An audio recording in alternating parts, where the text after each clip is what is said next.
Assalamu alaikum. This is Pratusha Burwal welcoming you all to the English news from BTV Chattogram. Let's begin with the headlines. Advanced ticket sales for long-distance bus routes for Eid al-Adha begins.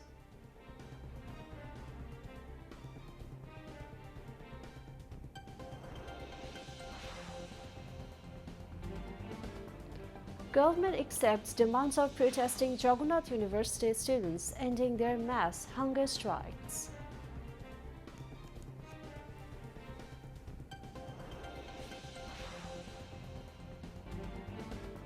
Jatiyo Jubo Shakti Youth Wing of National Citizen Party launched with 131-member convening committee.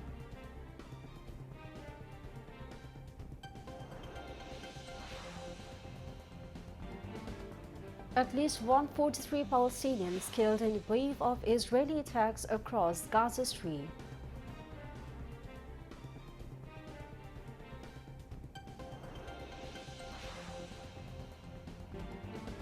And Barcelona clinched Spanish title for 28th time in club's history, beating Espanyol by 2-0 with 2 matches to spare.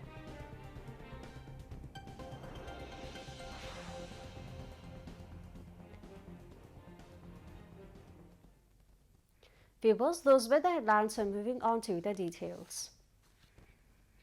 Advanced ticket sales for Eid al-Adha bus trips have begun today. Ticket sales for long-distance routes have begun at various bus terminals in the capital, including Gaptoli, Kollanpur and Mohakhali. Tickets are available both at counters and online. Some transport companies are offering tickets exclusively online.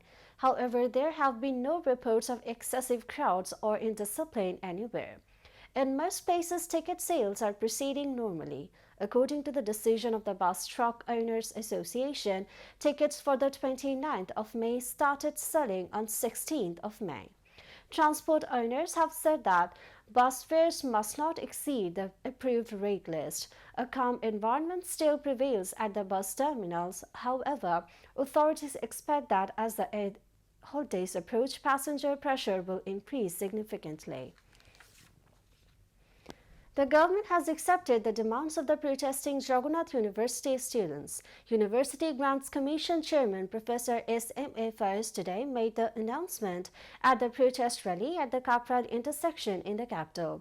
The move came hours after students of Jagannath University began a mass hunger strike from 3:30 p.m. to press home their 3 points demands. For the past few days, students of Jagannath University have been demonstrating with these 3 demands. This morning, during a sit-in program at Kapral Mosque intersection, Professor Raater, General Secretary of the Jagannath University Teachers Association, shared this information at a press briefing.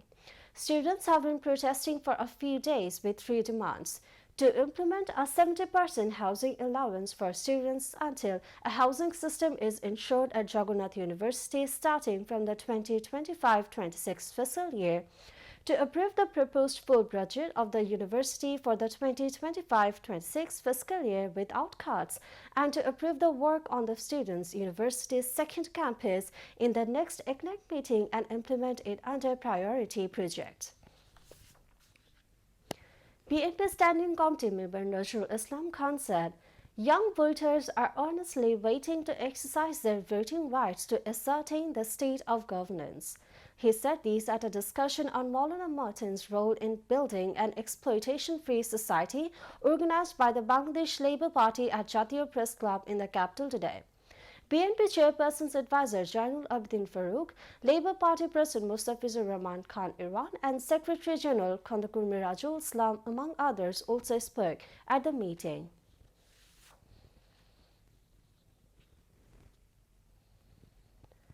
The youth wing of the National Citizen Party, Jatiyo Jubo Shakti, has been launched today with the announcement of a 131-member convening committee. Lawyer Tarkul Islam has been appointed as the convener of the committee, while physician Jahidul Islam has been named member secretary. Farhad Sohail has been selected as the chief organizer. The announcement was made at a program held in the capital's Gulistan this evening. NCP's Chief Coordinator Nasruddin Patwari introduced the top 3 leaders of the newly formed body, while the remaining names were announced by the member Secretary Jahidul Islam. Following the formal announcement of the top leadership, Jahidul further informed Tuhin Mahmood has been made Senior Joint Convener, while Duti Aruna Chaudhary and Nahida Bushra will serve as Senior Joint Member Secretaries. He added that the names of the remaining office bearers of the 131-member convening committee will be officially announced through a press release. Now, international news.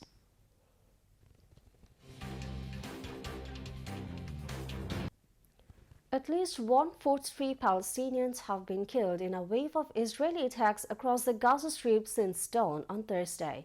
Witnesses to an Israeli attack on a medical clinic in the Jabalia refugee camp on Thursday said patients were torn apart on the upper floor of the Al Tawba clinic and children were among the 13 killed. These attacks fell on the 77th anniversary of Nakba Day, which marks the ethnic cleansing of Palestine in 1948 during the establishment of the Israeli state. Israel's war on Gaza has killed at least 53,010 Palestinians and wounded 119,919, according to Gaza's health ministry. The government media office updated the death toll to more than 61,700, saying thousands of people missing under the rubble are presumed dead. US President Donald Trump said on Thursday that there would be no progress toward peace in Ukraine until he meets with Russian leader Vladimir Putin, as much hyped Moscow-Kyiv talks in Turkey turned into a huge nothing burger. Trump told these to reporters on board Air Force One en route to the United Arab Emirates. Ukrainian President Volodymyr Zelensky arrived in Turkey ready for talks, but Putin refused to attend and instead sent a lower-level delegation, angering the Kyiv side and throwing into doubt whether there would be any negotiations at all.